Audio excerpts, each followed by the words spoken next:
Assalamualaikum warahmatullahi wabarakatuh. Perkenalkan, nama saya Silmi Fitriana, NPM 2040222581, Prodi Akuntansi B1. Di sini saya akan mempresentasikan tentang pengantar kebahasaan. Sebelumnya, apa sih bahasa itu? Bahasa adalah suatu lambang bunyi yang digunakan oleh anggota masyarakat untuk bekerja sama, berinteraksi, berekspresi, dan mengidentifikasikan diri. Bahasa juga dapat diartikan sebagai suatu sistem kata atau simbol yang digunakan untuk berkomunikasi. Sejarah bahasa Indonesia. Sejarah penggunaan bahasa Indonesia sebagai bahasa pemersatu terjadi pada tanggal 28 Oktober 1982, tepat bersamaan dengan Hari Sumpah Pemuda. Pada saat itu, bahasa Indonesia diikrarkan menjadi bahasa pemersatu atau bahasa nasional melalui Ikrar Sumpah Pemuda. Terdapat hal terkait dengan kelahiran bahasa Indonesia, yaitu dari mana ia muncul, mengapa, dan lain-lain.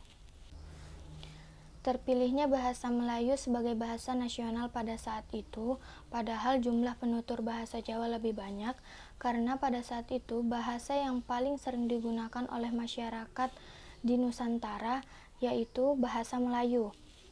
Selain mudah dipelajari, bahasa Melayu juga sering digunakan untuk perdagangan.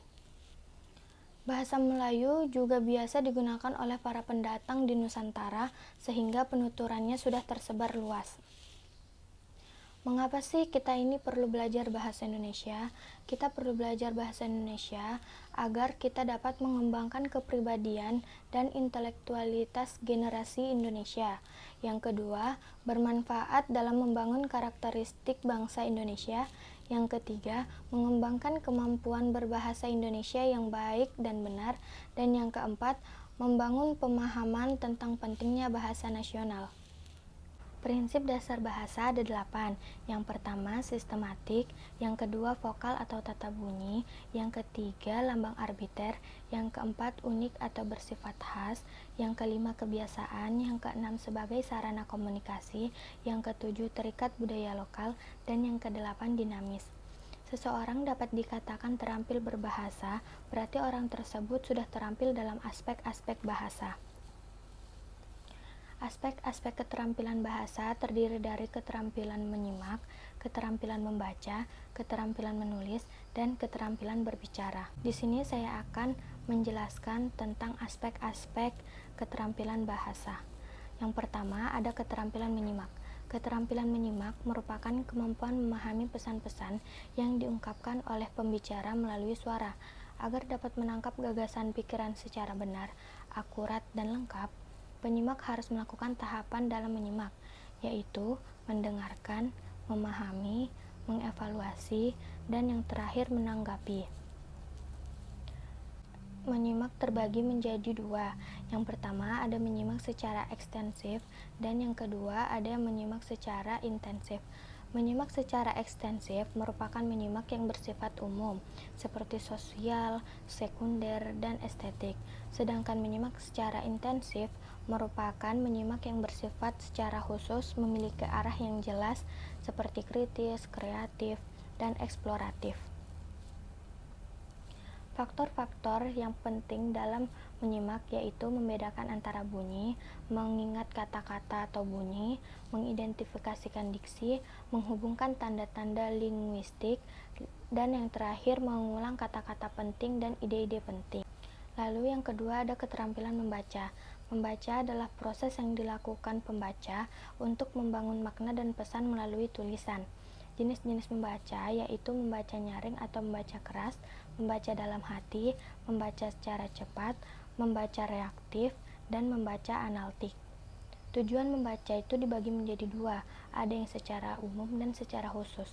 Tujuan membaca secara umum yaitu untuk mendapatkan informasi, memperoleh pemahaman, dan memperoleh kesenangan.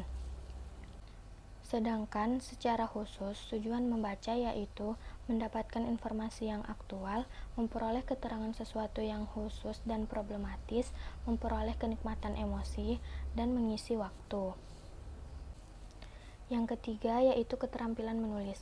Keterampilan menulis adalah kegiatan Membuat catatan atau informasi dengan media tulis. Unsur-unsur dalam menulis yaitu penulis sebagai penyampaian pesan, adanya media tulis, pesan dalam bentuk lisan, dan yang terakhir pembaca sebagai penerima pesan. Yang terakhir ada keterampilan berbicara. Keterampilan berbicara adalah kemampuan mengekspresikan pikiran atau ide melalui lambang-lambang bunyi atau suara. Keterampilan dalam berbicara dipengaruhi oleh kesempurnaan panca indera, gaya berbicara, dan metode penyampaian. Agar dapat menciptakan kesan yang positif, biasanya didukung dengan pakaian yang sesuai, sikap tubuh yang mengesankan, ekspresi wajah yang menyenangkan, serta tata krama yang baik. Unsur-unsur dalam berbicara yaitu pembicara sebagai pemberi pesan, pesan dalam bentuk lisan, adanya media lisan, dan yang terakhir pendengar sebagai penerima pesan.